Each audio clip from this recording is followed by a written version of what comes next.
હવે હકીકત એ છે કે હું આ દુકાન મયુર જનરલ સ્ટોરનો માલિક છું અને છેલ્લા આશરે સમજો કે છેલ્લા 15 વર્ષથી અહીં અમારે જે જગ્યાનો વેરો હોય તે આવતો નથી.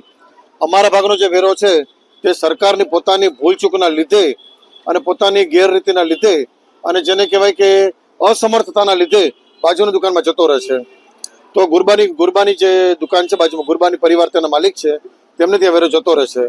કોરોના પહેલાથી અમે લોકો જે તે સમય મૌખિક તેમજ લેખિત અરજી નગરપાલિકામાં વોર્ડ નંબર 3માં નીલમબેન બેલીને ત્યાં આપેલી છે. ગાંધી સાહેબ કરીને ભાઈ પણ હતા, તેઓને પણ રજૂઆત કરેલી છે. અસંખ્ય 4-5 વાર તેઓ અહીં આવી પણ ગયા. એમાં એક વાર તેઓ મશીનથી દુકાન માપી પણ ગયા. માપ્યા પછી અમે એવું કહ્યું કે બાયફરગેટ કરી જેના ભાગમાં જેટલા આવતા હોય વ્યવહારિક વેરો એટલો વેરો અમે આપવા તૈયાર છીએ. તો તેની માટે નગરપાલિકાની જવાબદારી એ રહે છે કે તેઓ અમને અમારા અલગ અલગ બિલ આપે. જેમ કે મારું મયુર જનરલ સ્ટોર છે, મને મારા ભાગનો વેરો જણાવે. બાજુમાં પ્રભુ કૃપા એજન્સી છે, એમને એમના ભાગનો વેરો જણાવે. અહીંયા બર્ગર ભાવ કરીને દુકાન છે, એમને એમના ભાગનો વેરો જણાવે. પરંતુ કોઈને કોઈ જાતની નોટિફિકેશન કે કોઈ પણ જાતનો વેરા બિલની કોપી નથી આવી. છેલ્લા આશરે 20 દિવસ પહેલા તેઓ પદયાત્રા કરીને અહીં આવ્યા હતા.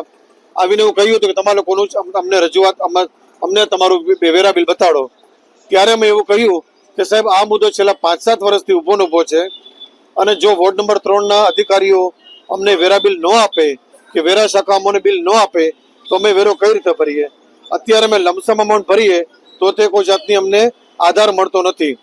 કારણ કે આકારણી મુજબ જોવા જઈએ તો કોના ભાગમાં કેટલો વેરો બાકી છે તે આવતું નથી. તો અમે વેરો કઈ રીતે ભરીએ એમ. આજે અમે જ્યારે વેરો ભરવા તૈયાર છીએ તો એના બદલે અમને જાણ કર્યા વગર સવારે અમને ઊંઘતા ઝડપી લીધા અને અહીં અમારી જાણ બહાર અહીં બિનજરૂરી નોટિસ મારી દીધી છે. આજે અમે કોઈ દેવાળિયા કે એવા વેપારી નથી, અમે લોકો ઓફિશિયલી ચાલવાવાળા વેપારીઓ છીએ અને જેને કહેવાય કે ટૂંકા ગાળામાં અમે વેરો વ્યવહારિક ભરવા તૈયાર છીએ. તો અમને એટલો ન્યાય મળવો જોઈએ કે અમને આમાંથી વેરા મુક્તિમાંથી અમને વેરો ભરવાની યાદી મળે, સૌના વેપારીઓના પોતપોતાના ફિગર આવે અને અમને અમારો વેપાર કરવા મળે. આ અમારી એક નજીવી રોજીરોટી છે અને અમારી રોજીરોટી છીનવાઈ છે. સરકારને એવી રીતે કઈ ભૂખ આવી છે કે સારા વેપારીઓને જાણ કર્યા વગર તેઓ દુકાનોને સીલ મારવા લાગ્યા છે. આમાં ક્યાંક ને ક્યાંક ભ્રષ્ટાચારની મોટી બદબુ આવે છે, પરંતુ એ મુદ્દો આપણે પછી લેશું. અત્યારે અમારી દુકાનો ખુલે, સીલ ખુલે તેવી અમારી તમારા માધ્યમ થકી સરકારશ્રીને વિનંતી છે.